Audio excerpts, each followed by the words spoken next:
Bom dia a todas as pessoas.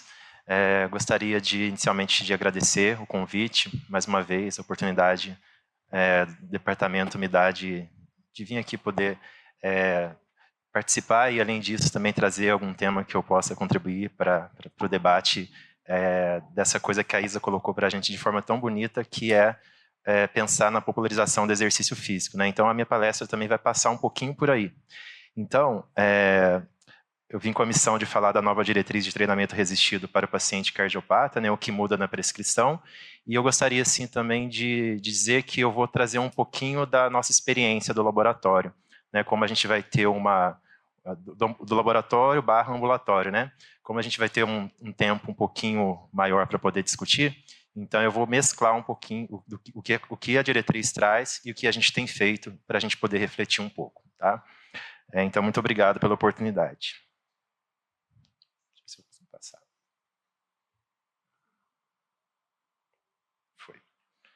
Bom, antes, e aí eu acho que faz até um link que foi falado pela Isadora, acho que todos nós deveríamos ler essa revisão sistemática de revisões sistemáticas. Eu gostaria de abrir mostrando, a gente debateu no nosso laboratório essa semana, porque a gente até comentou que essa revisão sistemática de revisões sistemáticas tinha que estar na mesa de todo gestor em saúde. Então, deveria estar lá no Ministério da Saúde, deveria estar nas secretarias de saúde estaduais e municipais. Por quê?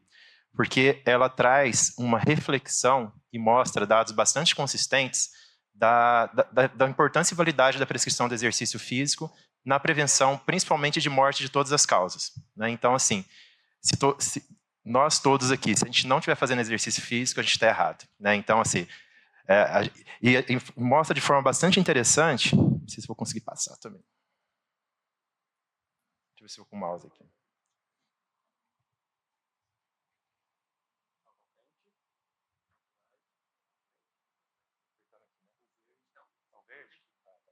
Tá. Bom, e mostra de forma bastante interessante que, olha só, a melhora de apenas um match após um programa de reabilitação cardíaca está associada a uma redução do risco de mortalidade prematura entre 7% e 51%. Então, ou seja, fala para todos nós que se nós não estamos fazendo exercício físico, a gente está no caminho errado. Né? E, mais uma vez, a importância de popularizar o exercício físico, seja pelas estratégias que a professora Isadora comentou aqui, ou as estratégias que a gente tem, né, vou mostrar algumas coisas que a gente tem feito, para poder, de fato, dar oportunidade para as pessoas fazerem exercício, pensando principalmente nessa redução de mortalidade cardiovascular e mortalidade por todas as causas. Bom, então a missão foi falar sobre essa diretriz. Então, respondendo a primeira questão, o que muda? Não muda muita coisa, eu acho que, na verdade, eles deram uma organizada, mas a gente vai trazer aqui o que eles enfatizam e mesclar um pouquinho com a nossa experiência. Gostaria de dizer que eu não tenho nenhum conflito de interesse, viu, Isadora? Nenhum conflito de interesse, então não vou fazer propaganda nem da Polar, nem da Apple. E também dizer que todas as fotos que estão aqui, vídeos, foram autorizados pelos nossos pacientes. Então, primeiro, por que o treinamento resistido ou o treinamento de força ele deve estar inserido na reabilitação cardíaca? Por esses dois motivos em especial aí. Porque a população está envelhecendo, nós sabemos, então esses aqui são dados do nosso último censo, onde nós podemos observar que a pirâmide etária ela está ganhando, né, nas fases intermediárias, nos recortes intermediários, e isso vai aumentar ao longo dos anos. Associado a isso, né, então nós temos as doenças cardiovasculares, como foi mostrado pela professora Isadora aqui agora há pouco, no topo das causas de mortalidade. Então essa associação nos faz pensar, né, na importância da prescrição de exercício físico de uma maneira geral, em especial do exercício resistido. Esses dados aqui do cardiômetro, que eu mostro para os senhores aqui, eu tirei de ontem à noite, eu tenho atualizado ontem à noite, então até ontem, 165.524 pessoas morreram por doença cardiovascular no Brasil. Né? Então, para a gente fazer uma reflexão da importância da gente criar as estratégias mesmo de prevenção. Bom, a diretriz coloca que o exercício resistido ele vai especialmente ter uma atuação em dois aspectos. Primeiro, nos fatores de risco tradicionais. Quais são eles? a hipertensão. Então, existem evidências de que fazer treinamento resistido é capaz de reduzir 3 milímetros de Hg da pressão arterial sistólica e diastólica em indivíduos pré-hipertensos e 6 milímetros de Hg e 5 milímetros de Hg em pressão arterial sistólica e diastólica de indivíduos hipertensos, respectivamente. Por quê? Porque o exercício resistido ele é capaz de melhorar a função endotelial. Então, qual o racional por trás disso? Melhorar a vasodilatação periférica e a condutância vascular. Além disso, ele tem um impacto também positivo no controle da glicemia. Nós conhecemos bastante, nós fisioterapeutas, que trabalhamos com músculo.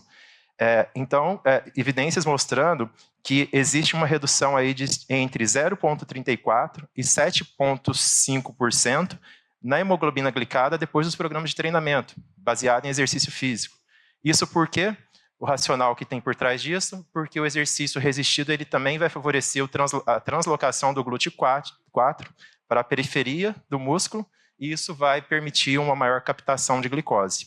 Além disso, a própria demanda metabólica do exercício, ela favorece essa utilização da glicose.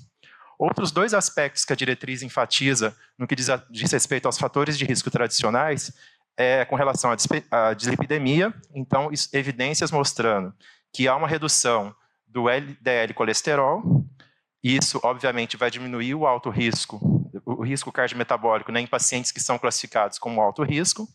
E um aspecto bastante interessante que a gente já vinha vendo evidência há um tempo no que diz respeito ao colesterol bom, o HDL colesterol. Então, já há evidências mostrando que o treinamento de força, o treinamento resistido, ele melhora, então, o HDL. E, por fim, a diretriz aponta também no aspecto positivo na melhora da composição corporal. Então, evidências mostrando que há um aumento da massa corporal magra, uma diminuição do percentual de gordura corporal e também uma diminuição da massa gorda corporal total. Então, assim, coisas que nós já sabemos e que já existem evidências, sabemos do treinamento de uma maneira geral, principalmente no que diz respeito ao treinamento aeróbio, e agora já há evidências de que fazer o treinamento resistido ao treinamento de força, nós também podemos observar o impacto positivo a partir dos racionais que foram mostrados aqui e discutidos nesse primeiro aspecto da diretriz. Um outro fator importante, a diretriz também mostra os impactos positivos, evidências de impacto positivo nos fatores de risco não tradicionais. Olha que interessante. O que está em vermelho, eu destaquei aí como sendo evidências assim, mais robustas. Com exceção da capacidade funcional, que eu acho que eu acabei não destacando. Mas, então, já existem evidências que fazer treinamento de força somente treinamento de força, ou treinamento resistido, né? Vou usar como sinônimo, melhora a capacidade funcional, rigidez arterial, fatores de coagulação, função endotelial, qualidade de vida e qualidade de sono. E os que estão aí com relação à inflamação sistêmica e saúde mental, ainda não tem tanta evidência assim. Né? Ainda existe uma escassez de evidência. Mas gostaria de chamar a atenção para um dos itens, dos fatores não tradicionais, que entram aí e que a gente tem que falar cada vez mais, que é a saúde mental. Aquela revisões sistemáticas que eu mostrei lá no começo, traz bastante essa questão da saúde mental. Porque acho que todo mundo aqui tem experiência, vivenciou aí com seus pacientes. A gente passou por um momento bastante traumático coletivo, que foi a pandemia, mas não só a pandemia.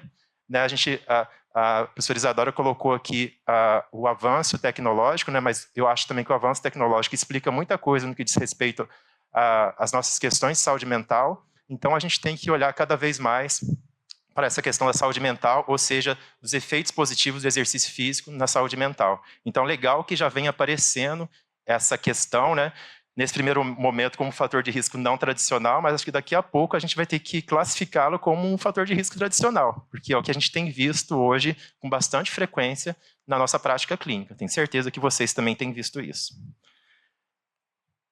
Bom, um primeiro aspecto que gera assim, uma dúvida, e que a diretriz também sinaliza, é com relação à magnitude dos benefícios. Se faz só treinamento de força, treinamento resistido, ou se você faz só aeróbio, ou se você faz combinado. Então, a diretriz é bastante clara. Ela mostra que as 3 estratégias induzem melhoras, no que diz respeito a fatores modificáveis e não modificáveis. Mas, sem dúvida, quando você combina, quando você faz o treinamento aeróbio e treinamento de força, quando você organiza isso dentro da prescrição do seu programa de reabilitação baseado em exercício, esse paciente ele vai se beneficiar muito mais, que é aquela coluna que está destacada lá em vermelho. Então, lá na nossa experiência de ambulatório, é o que a gente tem feito. Então, adiantando um pouquinho como é que funciona, nossos pacientes eles são cuidados lá pelo nosso grupo, né? Durante 1 hora, e aí nessa 1 hora nós organizamos o treinamento para que em torno de 20, 25 minutos seja aeróbio, em torno de outros 15, 20 minutos um exercício resistido, e o resto a gente trabalha outras questões particulares que a gente identifica com os pacientes, né? Sei lá, às vezes a necessidade de trabalhar coordenação, equilíbrio, dupla tarefa, para atingir também o cognitivo, enfim. Mas mais ou menos é dessa forma que a gente organiza. Vou mostrar um pouquinho daqui a pouco como é que é melhor isso. Bom, outro aspecto que a diretriz coloca, e agora eu vou começar a compartilhar um pouco do que a gente faz, ela fala da importância de uma avaliação boa. Então, assim, antes de você prescrever o treinamento resistido, para que seja de forma assertiva e de forma segura, tem que ser feita uma boa avaliação. Então, como é que a gente faz lá no nosso setor, no nosso ambulatório? Então, primeiro, a gente trabalha bastante o perfil, né, dos colegas, dos alunos, das alunas da fisioterapia e da educação física que passam lá com a gente. Trabalha bastante, assim, discute bastante a necessidade de ser bastante acolhedor com os nossos pacientes, porque ao ser acolhedor, além de ser um ato de generosidade, né, para um paciente talvez que é carente de tudo, né, é muito revelador também. Você consegue extrair muito mais quando você acolhe esse paciente para entender quem que é ele, né, e para você ser mais assertivo no cuidado dele. Então, a gente trabalha bastante esse aspecto da recepção desse paciente, do acolhimento. E aí a gente, claro, a gente tem que olhar bastante, com bastante cuidado o prontuário, para a gente fazer um rastreio amplo do paciente, né? O prontuário ele é bastante revelador, por mais que a gente reclame às vezes que falta uma coisa, falta uma informação, está vazio um campo, enfim. E aí nós temos uma ficha própria, né? Que vou revelar aqui, que é muito parecida com o que eu aprendi com a professora Katai, né? Então a gente reproduz, a professora Katai e a professora Esther, chegou aqui. Então a gente reproduz, né?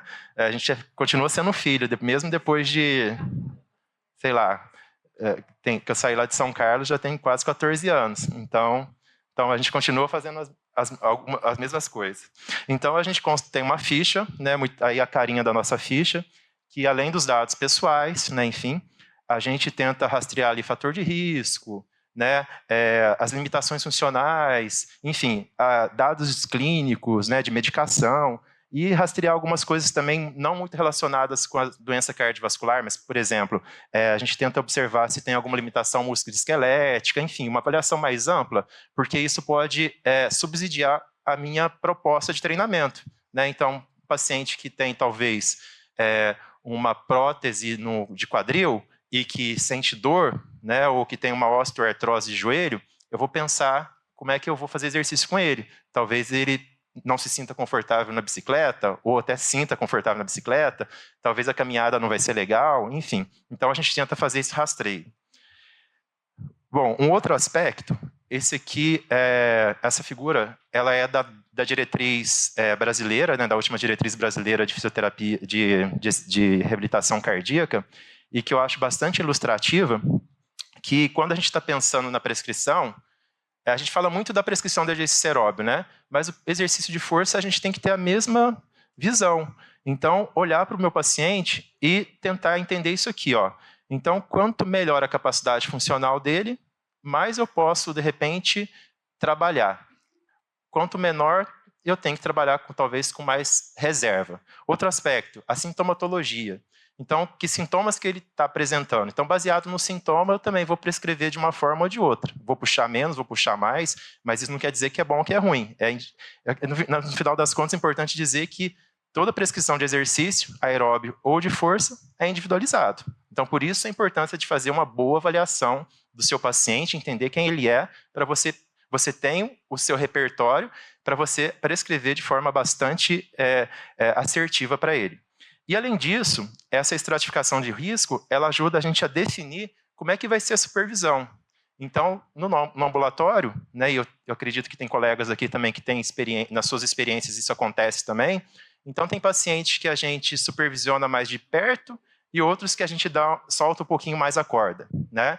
Então tem pacientes que podem ser atendidos em dupla, outro não, tem que ser atendido de forma individual, né? Então, fazer essa estratificação de risco é importante para a gente também fazer essa definição. Bom, e aí também, baseado nessa estratificação de risco, com relação à prescrição do treinamento de força, que a gente vai entrar com mais detalhe daqui a pouco, esse artigo ele é muito interessante, essa figura em especial, porque ele mostra o seguinte, olha só, que a gente já tem que ter em mente. Vou dar mais carga, né, que está aqui, vou trabalhar mais pesado com aquele indivíduo que, quer dizer, na verdade, eu trabalho com um número de repetições maiores e menos carga com aquele indivíduo que tem uma sintomatologia maior. E aquele que tem uma sintomatologia menor, eu posso, de repente, imprimir ou trabalhar, né, organizar o treino dele com um volume maior.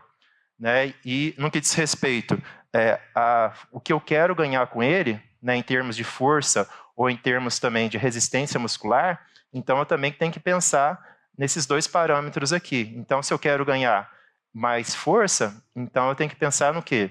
Em trabalhar com cargas mais altas e menores repetições. Em ganhar mais resistência, cargas menores e maiores repetições. Isso tudo a gente já sabe, né? A gente ouviu isso o tempo inteiro na nossa graduação e as diretrizes sempre trazem isso de forma assim, mais ou menos, né? A gente sempre critica como é que é escrito isso nas diretrizes com relação ao treinamento de força, mas a gente já tem uma noção disso, né? Bom, mas vamos detalhar um pouquinho mais sobre isso. Só um outro aspecto que a gente também leva em consideração lá no nosso grupo, e que eu acho que vai dar link também para a aula da professora Katai. Veja como a gente foi pegando o link, né? Peguei o bastão da Isa, e depois vou jogar o bastão para a professora Katai, então uma sintonia. Uma coisa que a gente faz também lá, tem feito no nosso ambulatório, pensando naquele primeiro slide que eu mostrei, que os pacientes eles têm doenças cardiovasculares crônicas, coexistindo com o envelhecimento, então a gente também tem procurado avaliar, por exemplo, risco de queda. Então a gente tem usado essa estratégia aqui, que é o mini BEST teste, que avalia equilíbrio dinâmico, equilíbrio estático, o TUG. Então esse permite, no final das contas, a partir do score final, você identificar qual paciente tem risco maior de cair. Isso também ajuda você a identificar o quê? Aonde você vai reabilitar ele, se você vai usar algum ergômetro, e também uma avaliação pré e pós, o quanto que o seu programa de treinamento somou para o controle dessa valência, vamos dizer assim, né, que é o equilíbrio, que é a coordenação, enfim. Então a gente também se preocupa com essa questão, porque somos indivíduos que estamos envelhecendo, né? E somos uma população que estamos envelhecendo. Bom, outro aspecto, não vou aprofundar nessa questão da CIF, mas a gente também tem treinado bastante o olhar dos nossos alunos e alunas no ambulatório para isso aqui. Porque, no final das contas, o que importa para o paciente é aquela palavrinha final ali, que é a participação, perdão. Que é a participação. Né? Porque, assim, a gente vai olhar para tudo isso aqui, mas o paciente, o que vai melhorar a qualidade de vida dele é se ele vai conseguir caminhar mais no dia a dia dele, se ele vai conseguir frequentar os grupos sociais que ele gosta, ir num barzinho, ir na igreja, enfim. Né? Então, a gente tem avaliado por meio da CIF também, porque é um meio também da gente ouvir ele. Tipo assim, o que está me limitando? E depois, quando você emprega o treinamento, nossa, o que melhorou? Né? Claro que também os questionários de qualidade de vida, enfim, pode mostrar isso para a gente. Mas trabalhar isso aqui hoje, eu acho que é imperativo com os alunos da fisioterapia, né? Da área de saúde, porque isso tem que estar no nosso radar. E aí, queria trazer aqui para reforçar que a diretriz também brasileira, né, de 2020, reforça que quando você vai prescrever exercício, embora ela também não seja muito legal no que diz respeito a treinamento de força, né, não tem nada muito especial ali, né, algumas críticas com relação a ela, inclusive, mas ela vem destacando aqui, né, que é importante você ter uma avaliação, né, pré-programa de reabilitação, para que você possa fazer de forma assertiva a prescrição. Bom, voltando para a diretriz. Aí, o que a diretriz fala com relação à prescrição? O que muda? Na verdade, nada. Então, tudo que está aqui já estava na outra prescrição. Na outra. O que eu acho que aconteceu é que é aquilo que eu falei no começo. Eles organizaram, as figuras ficaram mais amigáveis. Olha, se traz para uma palestra dessa forma, fica mais bonito, né? Então, eles organizaram. Mas eles continuam falando o seguinte, que eles estratificam em intensidade baixa, moderada e alta intensidade. E aí, o que seria isso, né? A baixa intensidade seria aí menor que 40% de 1 RM, a intensidade moderada entre 40% e 60% de 1 RM, e a alta intensidade acima de 80% de 1 RM.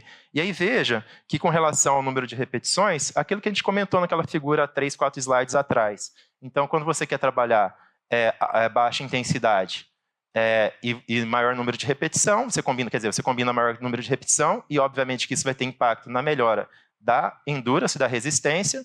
E quando você quer trabalhar a força, você trabalha com cargas maiores, número de repetições mais baixas, e isso vai melhorar a força. E aqui seria o intermediário, né? Seria o intermediário. Então, não mudou nada. E ela ainda fala o seguinte, e acho que está um pouquinho mais para frente, ela ainda continua falando daqueles de 8 a 10 exercícios, né? Então, assim, ela não sugere uma organização no que diz respeito a esse componente da reabilitação, que é o treinamento de força.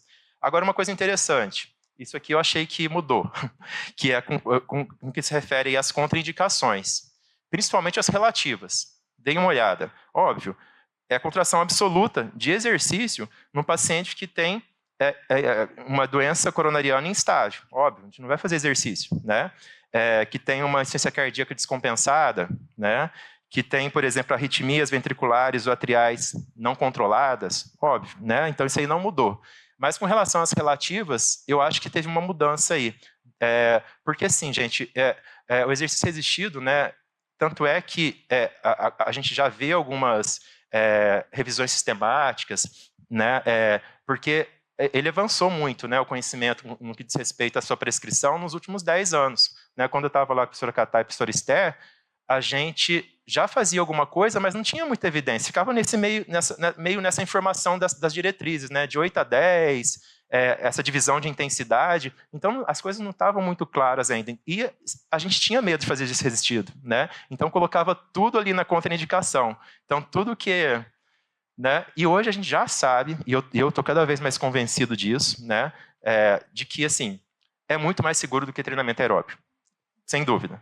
Né? É muito mais seguro que treinamento aeróbio. A repercussão hemodinâmica, claro que depende da forma como você prescreve, mas na maioria das vezes, a repercussão hemodinâmica é muito menor do que treinamento aeróbio. Né? Guardado as proporções aí com relação a como você prescreve. Né? Então, isso é importante ser dito. Então, a gente tem que fazer. Se a gente não está fazendo com o nosso paciente, não faz parte do seu programa, a gente está errado. Né? Olha, a Covid aí mostrou para a gente que quem morreu menos, de uma maneira geral. Claro que eu estou sendo muito simplista aqui, mas quem tinha músculo. Nas doenças crônicas, quando o paciente ele é hospitalizado por uma instabilidade, enfim, quem tem maior chance de morrer? Quem não tem músculo. Né? Então, acho que a gente tem que pensar nisso. Se a gente não está colocando na nossa prescrição, está errado. Certo? Bom, então, com relação às contraindicações relativas, então aí, ó, paciente com desfibrilador ou marca-passo, né? Lá no nosso ambulatório, a gente tem paciente com desfibrilador implantado, com ressincronizador, fazendo exercício de força. Diabético, hipertenso controlado, com limitações musculoesqueléticas, com história de AVC, né? Então, a gente tem que olhar isso com reserva, porque esses indivíduos também têm que fazer. Talvez eu colocaria assim, ó, uma supervisão mais criteriosa, mas eles têm que fazer, certo? Bom, aí aqui eu vou trazer contribuir um pouquinho assim com alguns trabalhos lá do nosso grupo, porque a gente está, assim, apesar de toda a dificuldade de fazer os pacientes aderirem ao treinamento, né? Todo mundo sabe que a dificuldade de estudos longitudinais, né? Mas a gente está nessa meta de querer entender mais a prescrição do treinamento de força, e a gente traz aqui algumas contribuições. Primeiro, esse trabalho aqui, que foi de um dos meus alunos de mestrado, que a gente pode se perguntar assim, mas o paciente ele pode fazer o teste de um RM? Então, mais uma vez, pode. Um teste de um RM, desde que você faça ali, vamos dizer assim, o acompanhamento, né? Mas o teste de um RM é um teste que se mostra seguro, porque ele é aquele teste que, apesar da carga sempre vai ser relativa que o paciente vai conseguir fazer, e ele vai fazer uma contração e vai descansar. Ele não vai fazer uma contração sustentada. As maiores repercussões hemodinâmicas, tanto é o que explica que acontece no treinamento aeróbio, é quando você... É a tensão-tempo, ou seja, o tempo que você mantém o músculo sob tensão. Isso realmente pode gerar uma repercussão hemodinâmica maior. Mas o teste de um RM é uma coisa rápida. Tem a fase repouso, a fase de execução, a fase repouso, né? Então, a gente pode aplicar. E esse trabalho aqui foi interessante, que foi uma primeira etapa do trabalho desse meu aluno de mestrado, que depois ele fez o doutorado, que ele relacionou o teste de um RM com o VO2 pico do teste cardiopulmonar. Então, eram pacientes com insuficiência cardíaca, vejam, pacientes com insuficiência cardíaca de classe funcional de 1 a 4, mas esse paciente de classe funcional 4 aí, fez.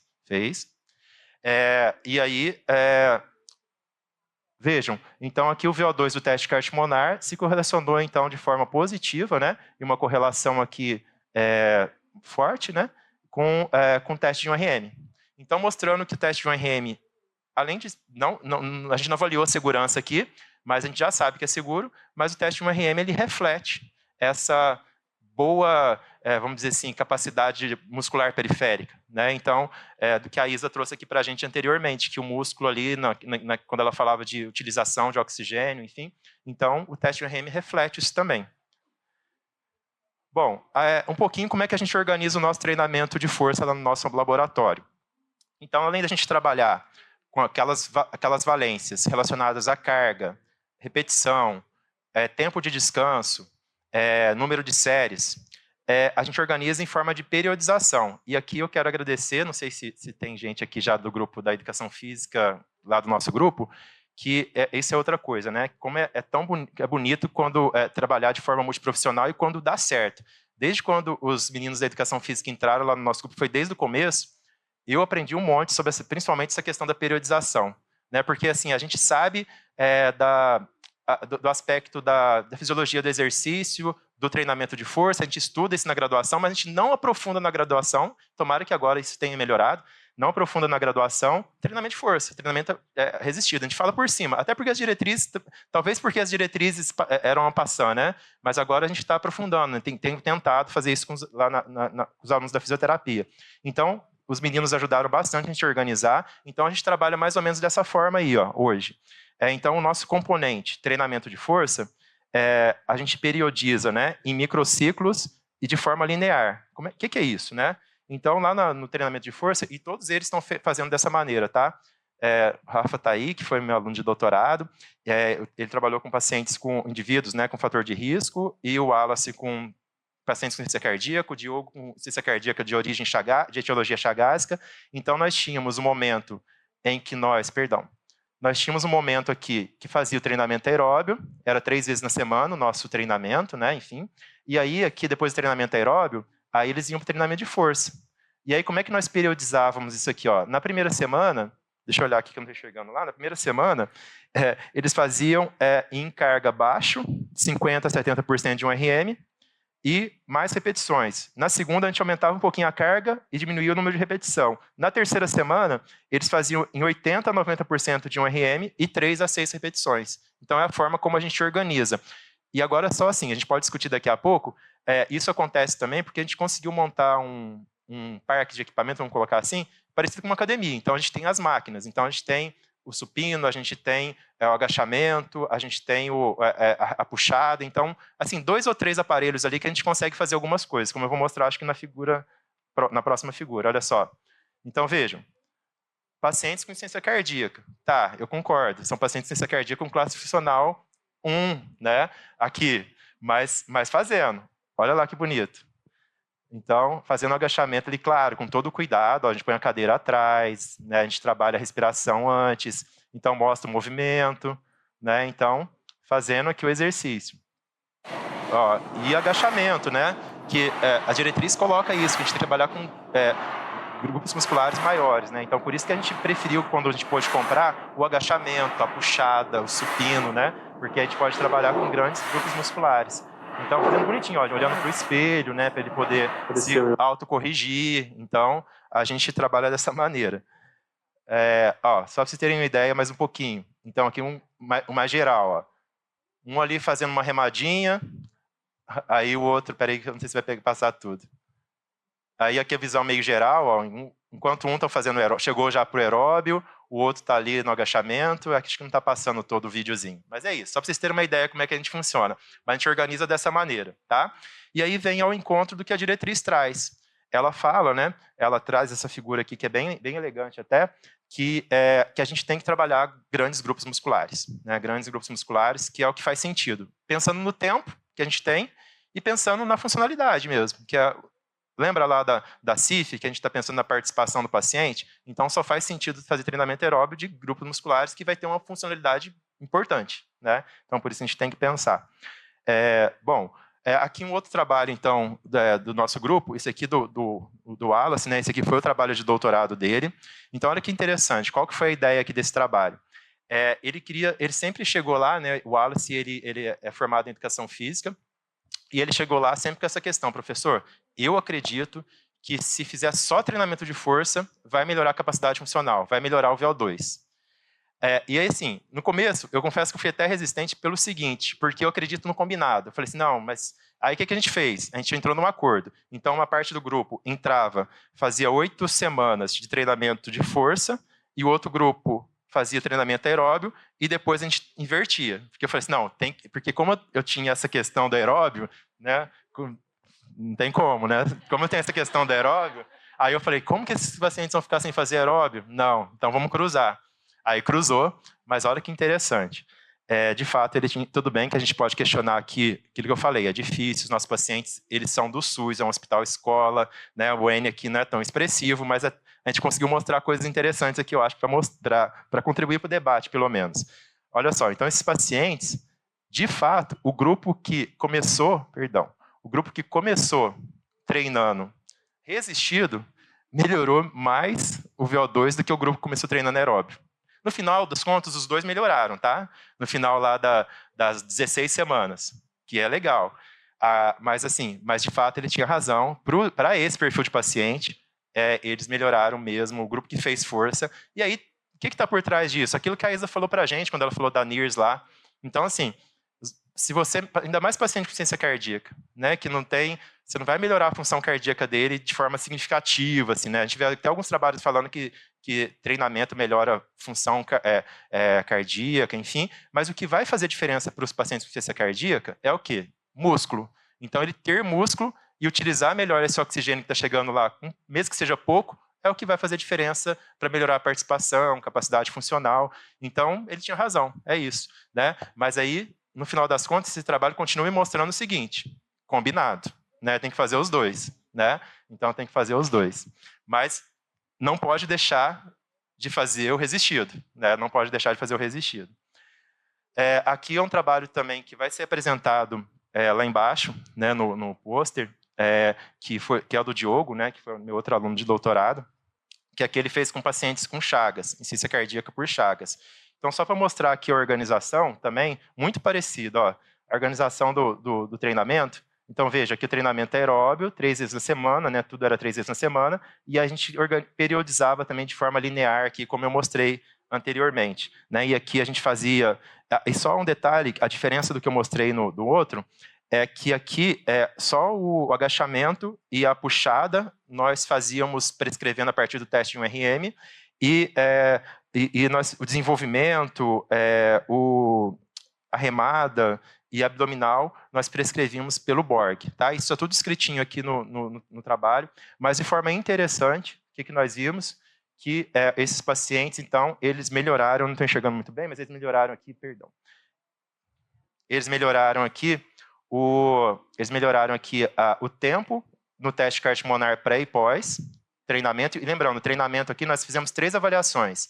Aqui foram 6 meses. Então, uma avaliação baseline, 3 meses depois, 6 meses depois. Então, eles melhoraram significativamente o tempo no teste Cartman-Monar, melhoraram o tempo no LA, no primeiro limiar ventilatório, a carga, e aqui são os dados relativos ao teste 1RM do supino e do agachamento. Então, eles melhoraram também, né? Isso era esperado, com o tempo. E ainda nós avaliamos, aqui está bem discreto, mas aqui vocês vão acreditar em mim, aqui é o Minnesota, questionário Minnesota de qualidade de vida. Então, caiu significativamente com 6 meses da intervenção. Bom, e aí é um braço desse trabalho, né, do Diogo. E aqui uma coisa bem interessante que eu queria mostrar, a Isa falou na palestra dela do comportamento da ventilação, vou chamar a atenção só para isso.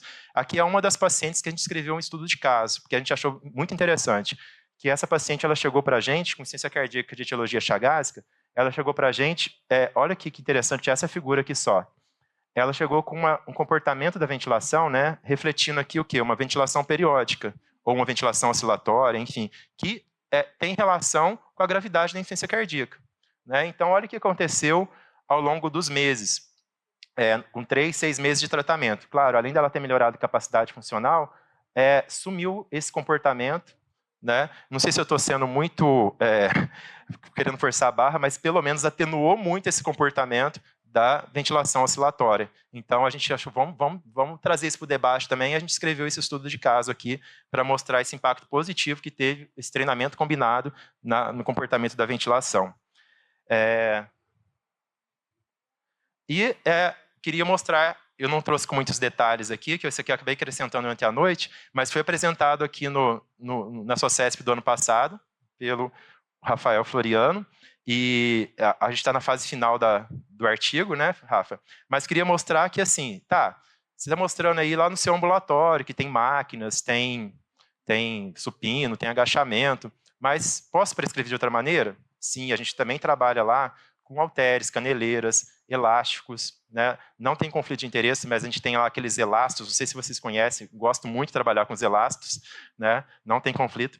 E o Rafa, né, o Rafael, ele fez isso nesse trabalho aqui, no programa domiciliar de reabilitação para pacientes no pós-Covid, na Covid longa.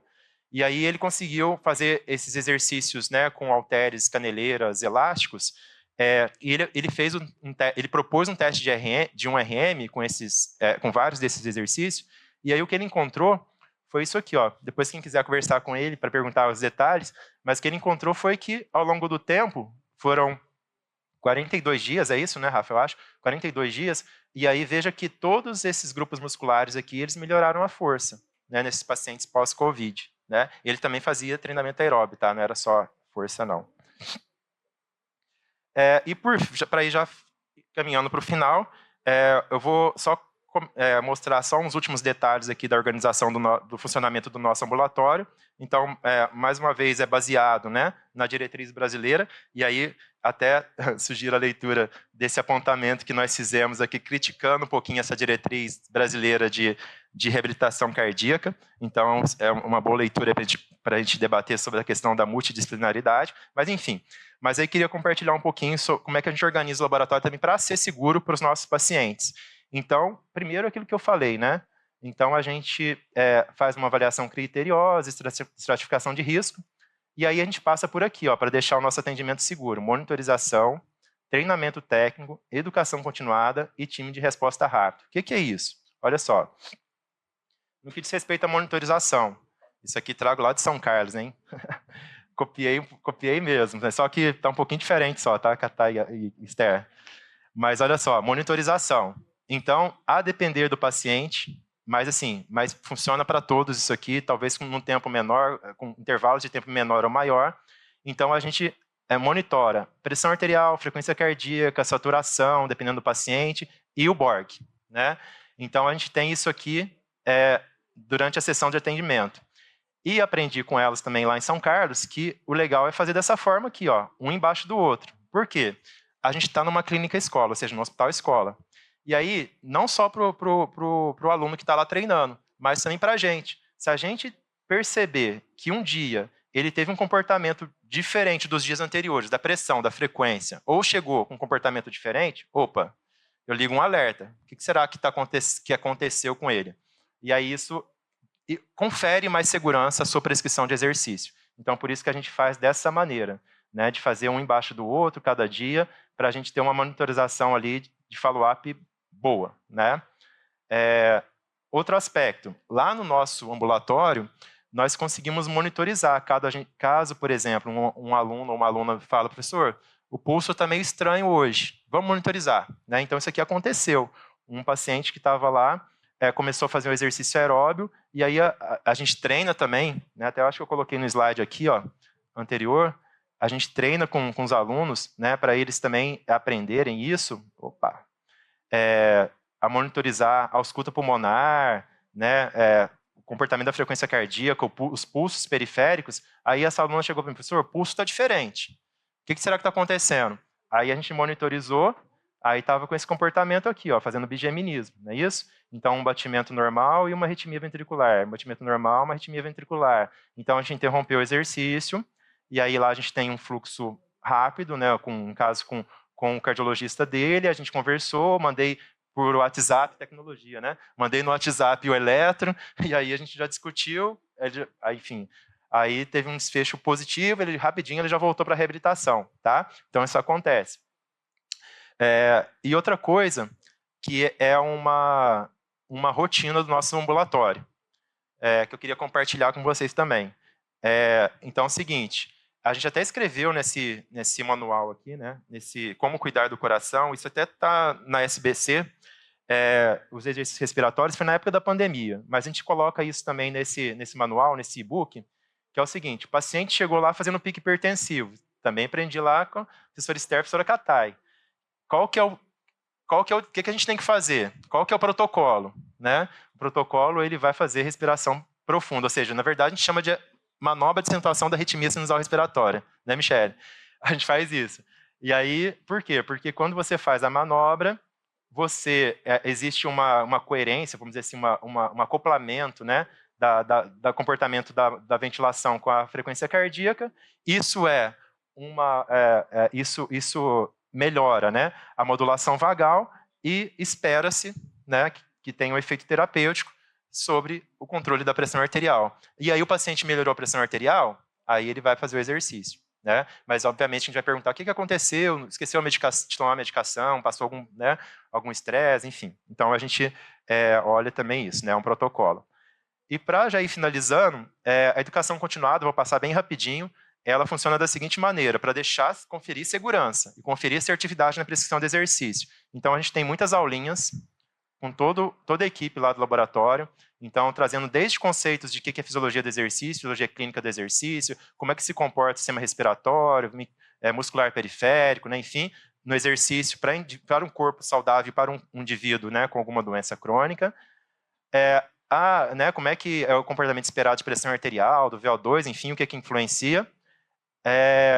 Efeito da medicação sobre a resposta da frequência cardíaca, né? Todo mundo está sabendo como é que isso funciona. E a gente também faz essa educação continuada para os nossos pacientes. Então, assim, para eles saberem o que seria um sintoma esperado ou não esperado para a condição clínica dele associada ao exercício. Enfim, a gente também faz essa educação continuada com uma certa frequência para os pacientes. E aí, um outro aspecto é o treinamento da equipe. Então, veja aqui os nossos alunos, né, treinando tudo, desde a avaliação. Aqui, o Rafa, né, o Rafael, ele sempre dá uma aulinha lá de urgência e emergência, a gente treina nos bonecos, né, aqui são as ferramentas que a gente avalia. E, por fim, que foi idealizado pelo Rafa, até agradeço muito pela parceria de sempre, o professor Rafael, que está ali, né, que fez mestrado e doutorado lá no nosso laboratório, muito orgulho. Ele propôs a elaboração do time de resposta rápida. O que é isso? Né? Então, aqui nossa equipe lá na ocasião, então, para que caso haja uma intercorrência, todo mundo sabe o que tem que fazer. Porque, assim, para ninguém ficar batendo cabeça. O paciente caiu, o paciente teve sei lá, ele teve uma síncope, alguma coisa assim, para ninguém ficar batendo cabeça. Então, quem que vai avaliar o paciente? Quem que vai pegar o telefone e avisar para a emergência que a gente vai descer com o paciente? Quem que vai buscar o mobiliário de transporte? quem que vai participar do transporte e quem que vai ficar no setor cuidando dos outros pacientes que vão ficar lá. Né? Então, a gente organiza, porque isso também a gente acha que confere segurança para o nosso setor. Tá? Agora, para finalizar mesmo, aqui é o recado final da diretriz. Então, o que ela coloca? Todo mundo pode fazer exercício resistido, né? Independente da idade, do gênero, do sexo, se está grávido, né? A gente tem que trabalhar, pode trabalhar com exercício, né? De resistência, com terabands, né? Bandas, fugiu, não estou querendo falar as marcas, mas com equipamento, né? Com o peso do próprio corpo, que isso vai ter impacto. E pelo menos 2 vezes na semana é o suficiente para ter impacto positivo sobre a redução, né, do risco cardiovascular, trabalhar grandes grupos e cerca de 15 a 20 minutos em cada sessão. Né? E o que vai impactar? Aquilo que a gente trouxe lá no começo, nos fatores de risco tradicionais e não tradicionais, e diminuindo o risco. Né? Então, essa é a mensagem final da diretriz, o recado final da diretriz. Bom, queria muito agradecer a oportunidade mais uma vez. É um tema que eu sou muito apaixonado, embora eu estou aprendendo ainda bastante sobre. E estou à disposição para a gente poder compartilhar a experiência. Muito obrigado.